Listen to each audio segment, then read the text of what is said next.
دوستو، خواجہ غریب نواز چشتی رحمت اللہ علیہ کی مزار مبارک کو ہندوستان کے بادشاہ اورنگزیب عالمگیر نے توڑنے کا ارادہ کیا۔ بادشاہ اورنگزیب کو ولیوں کے بارے میں یہ غلط فہمی تھی کہ مرنے کے بعد مزاروں میں انہیں زندہ کیا جاتا ہے۔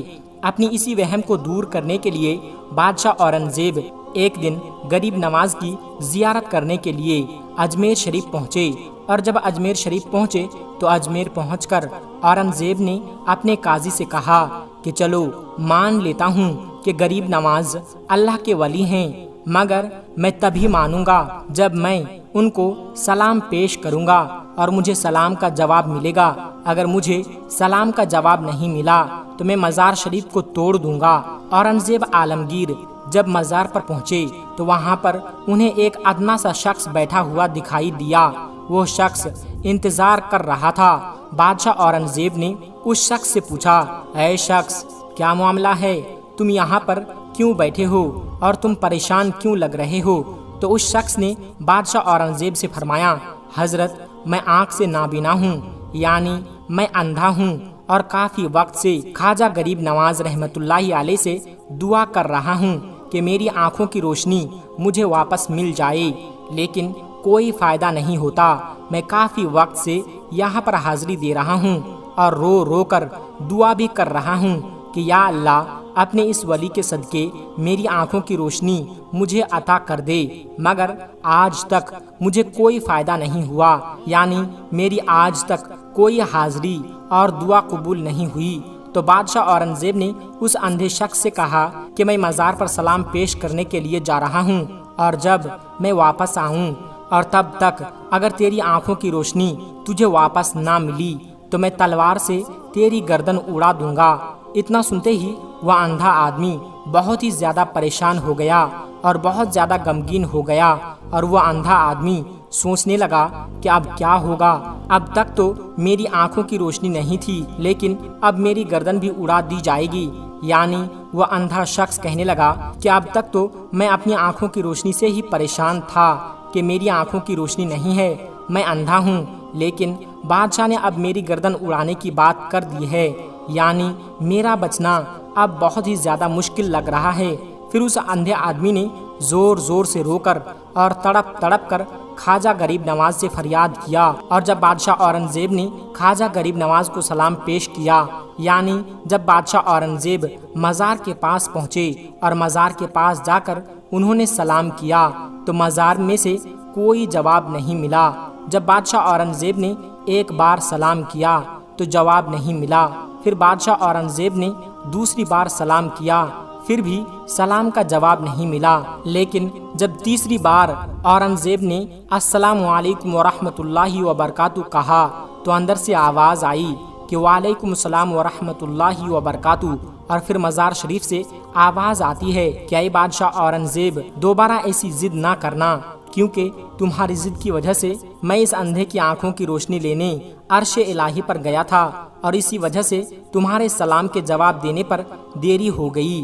سبحان اللہ۔ دوستو، خواجہ غریب نواز کی کرامت کو دیکھنے کے بعد بادشاہ اورنگزیب عالمگیر رحمت اللہ علیہ ایک اللہ کے ولی بن گئے۔ اللہ اکبر۔ تو میرے دوستو، یہ شان ہوتی ہے اللہ کے ولیوں کی۔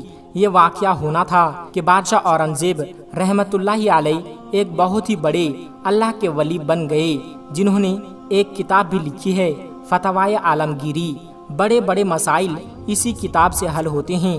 میرے دوستو، جب خواجہ غریب نواز رحمت اللہ علیہ اجمیر شریف پہنچے تو اس وقت ایک مندر تھا جو اجمیر کا سب سے بڑا مندر تھا، اور یہ مندر صرف راجہ اور رانیوں کی عبادت کے لیے خاص تھا، اور اس مندر کے ساتھ ہی ایک تالاب بھی تھا جس کو ہم اور آپ انا ساگر کے نام سے جانتے ہیں اور پہچانتے ہیں۔ ہندو اس تالاب کے پانی کو بہت ہی زیادہ پوتر، یعنی پاک صاف مانتے تھے۔ ان کا ماننا تھا کہ جو بھی اس تالاب میں نہا لے گا اس کے سارے گناہ جھڑ جائیں گے۔ کہتے ہیں کہ اس مندر میں رات کو اتنے چراغ جلتے تھے کہ ہر رات 3.5 من تیل ان چراغوں میں استعمال ہوتے تھے۔ اگل بگل کے کئی دیہاتی علاقے مندر کے نام تھے، یعنی ان دیہات کی آمدنی مندر پر خرچ ہوتی تھی۔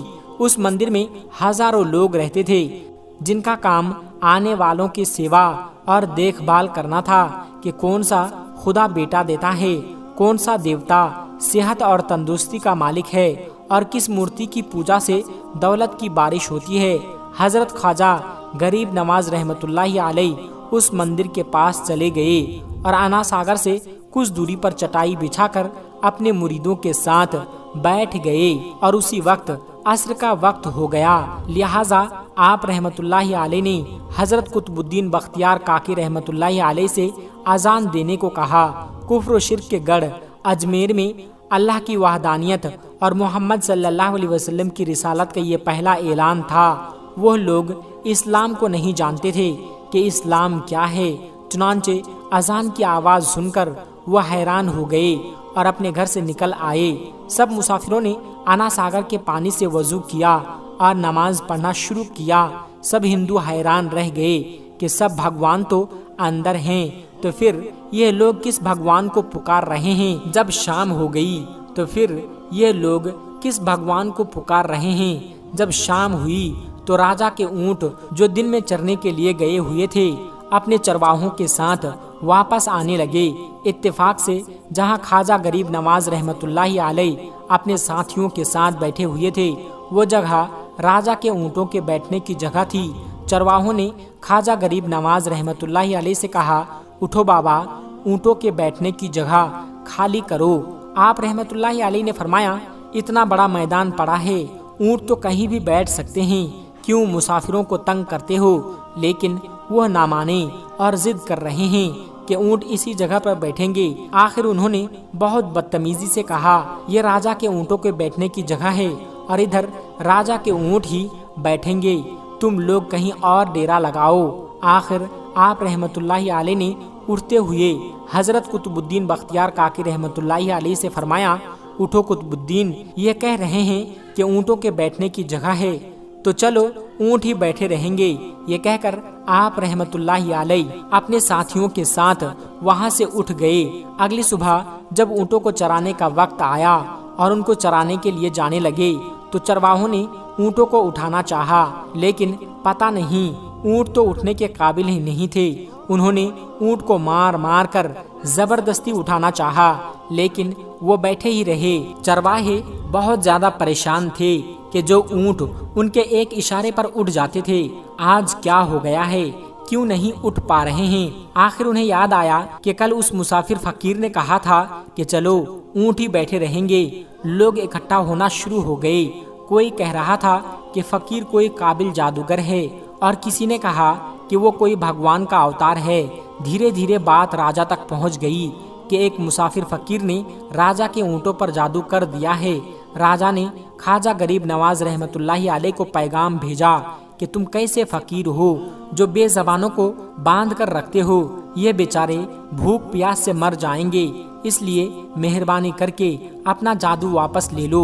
आप रहमतुल्लाहि अलैह ने फरमाया, हम मुसलमान हैं और मुसलमान बद्दुआ नहीं करते, ना ही जादू करते हैं। जाओ कहो जिसके हुक्म से बैठे थे उसी के हुक्म से उठ खड़े हो जाओ। अब जो जाकर उठाया तो ऊंट फौरन उठ गए और हिंदुओं की दिलचस्पी उन मुसाफिरों में बढ़ने लगी। 5 वक्त अजान होती और नमाज की अदायगी की जाती। आखिर राजा तक यह बात पहुंच गई। कुछ फकीर आए हैं जो मुसलमान हैं, 5 वक्त अजान देते हैं और हमारे पवित्र तालाब को हाथ मुंह धोकर भ्रष्ट करते हैं, यानी कि नापाक कर देते हैं। और तो और हमारे धर्म के खिलाफ बातें करते हैं, कहते हैं कि मूर्तियां पूजने के काबिल नहीं हैं, यह तो सिर्फ पत्थर हैं, इसलिए इन्हें यहाँ से उठाया जाना चाहिए। राजा ने फकीरों को पैगाम भिजवाया कि तुम लोग मांस गोश्त खाते हो, हमारे धर्म के खिलाफ बोलते हो और तो और हमारे पाक तालाब को अपने हाथ डालकर नापाक करते हो, जो हम बर्दाश्त नहीं कर सकते, इसलिए तुम लोग यहाँ से चले जाओ। आप रहमतुल्लाहि अलैह ने फरमाया कि और भी तो इतनी दुनिया आती है, हमारे पानी पी लेने से कौन सी कमी आ जाएगी। लेकिन वो कहने लगे, वह सब हमारे अपने धर्म के लोग हैं और तुम दूसरे धर्म के हो। आइंदा तुम लोगों ने तालाब को नापाक किया तो हम बर्दाश्त नहीं करेंगे। آپ रहमतुल्लाहि अलैह ने हज़रत कुतुबुद्दीन बख्तियार काकी रहमतुल्लाहि अलैह से फरमाया, कुतुबुद्दीन, शायद ये लोग आइंदा हमारे पानी पी लेने पर कोई लड़ाई झगड़ा करेंगे। जाओ एक मशकीज़ा पानी ले आओ ताकि ज़रूरत के वक्त कुछ तो पानी मौजूद हो। लिहाजा हज़रत कुतुबुद्दीन बख्तियार काकी रहमतुल्लाहि अलैह ने उनसे फरमाया कि चलो हम मशकीज़ा भर लेते हैं। वो इस शर्त पर मान गए कि तुम्हारा जिस्म पानी से छूना नहीं चाहिए। हज़रत कुतुबुद्दीन बख्तियार काकी रहमतुल्लाहि अलैह तालाब की सीढ़ियों पर जाकर बैठे और मशकीज़ा पानी में डुबो दिया। जब वो भर गया तो हज़रत कुतुबुद्दीन बख्तियार काकी रहमतुल्लाहि अलैह ने वो मशकीज़ा ऊपर खींचा, लेकिन जो ही मशकीज़ा पानी से बाहर निकाला, आना सागर का पानी सूख चुका था। ऐसा लग रहा था कि आना सागर का सारा पानी मशकीज़ा में बंद हो गया था। आना सागर का सूखना था कि पूरे अजमेर में कोहराम मच गया और वो रो रहे थे कि जो हम गुनाहों की गठरियाँ लाते हैं और आना सागर में गुस्ल करके उनसे छुटकारा पा लेते हैं, अब हम गुनाहों का बोझ लिए किधर जाएंगे। सारे इलाके में खबर फैल गई कि मुसाफिर फकीर ने जादू के जोर से आना सागर को सुखा दिया है। राजा ने जब यह सुना तो वो बहुत परेशान हो गया। उसने अपने वजीरों को बुलाया। सब ने यही कहा कि फकीर या तो जादूगर है या फिर वाकई में कोई कामिल फकीर है। साथ ही वो परेशान हुए कि अजमेर की रौनक तो थी ही आना सागर के दम से, इसी की वजह से तो लोग दूर दूर से अजमेर आते थे और अपना ईमान ताज़ा करके लौटते थे। आना सागर के सूख जाने से हिंदू धर्म की प्रचार को बहुत बड़ा धक्का लगा था और ये बहुत ही हैरान करने वाली बात थी। आखिर तय किया गया कि फकीर से बात किया जाए। आखिर वो चाहता क्या है? अगर उसकी कोई ज़रूरत खाने पीने की चीज़ है तो हम मान लेंगे, या फिर सब मर्द, औरतें और बच्चे जाकर फकीर को मनाएंगे कि लोगों को परेशानी से बचा लीजिए और हम पर रहम कीजिए। हम पाप का बोझ उठाए किधर जाएं और कैसे सुकून पाएं। यह काम ज्यादा आसान था। लिहाजा सारे लोग बाबा साहब रहमतुल्लाहि अलैह के पास आए और बोले, बाबा तुम भी वजू कर लिया करना, लेकिन भगवान के वास्ते हमारा आना सागर हमें लौटा दो। आप रहमतुल्लाहि अलैह ने हज़रत कुतुबुद्दीन बख्तियार काकी रहमतुल्लाहि अलैह से फरमाया, जाओ कुतुबुद्दीन, मशकीज़ा वापस तालाब में डाल दो। जो ही मशकीज़ा तालाब में उल्टा गया, आना सागर किनारों तक उछल आया। उस पानी ने कई दिलों को धो डाला। हिंदू कौम की अपनी तारीखी किताबों में भी हिंदू इतिहासकार इस बात को मानते हैं कि उस शाम 32,000 हिंदू कलमा पढ़कर मुसलमान हुए थे।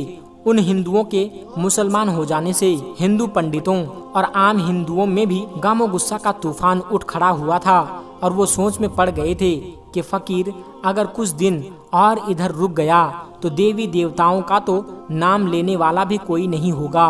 लिहाजा लोगों ने राजा को मजबूर किया कि जल्द से जल्द कुछ किया जाए। राजा ने मंदिर के बड़े पंडित रामदेव को बुलाया और उसे बाबा साहब रहमतुल्लाहि अलैह से मुकाबला करके जल्द से जल्द उन्हें हराने को कहा और अजमेर से बाहर निकाल देने का हुक्म दिया। रामदेव अपने वक्त का माना हुआ पंडित था, जिसके इल्मी काबिलियत की दूर दूर तक धूम मची हुई थी। उसने राजा को यकीन दिलाया कि जल्द ही राजा को कोई अच्छी खबर सुनाएगा। रामदेव बाबा साहब रहमतुल्लाहि अलैह के पास आया और उल्टे सीधे सवालात करने शुरू कर दिए। बाबा साहब रहमतुल्लाहि अलैह चुप रहे। जब रामदेव ने हद से बढ़कर शोर मचाना शुरू किया तो बाबा साहब रहमतुल्लाहि अलैह ने उसकी तरफ आंख उठाई और मुस्कुराकर फरमाया, रामदेव तू शोर मचा रहा है और मैं तेरे माथे पर ईमान का नूर चमकता देख रहा हूँ। इस निगाह और इस लहजे में ना जाने क्या जादू था कि रामदेव कदमों में गिर गया और रोते हुए बोला, बाबा जिस धर्म के तुम हो उसी धर्म में मुझे भी शामिल कर लो। सब लोग जो यह सब देख रहे थे देखते ही रह गए, हैरान थे, परेशान थे कि ये क्या हुआ। जो खरीदने आया था वो खुद बिक चुका है, जो जीतने आया था वो हार चुका है। पंडित रामदेव खुद ख्वाजा गरीब नवाज रहमतुल्लाहि अलैह के हाथों पर मुसलमान हो चुका था। सुभान अल्लाह।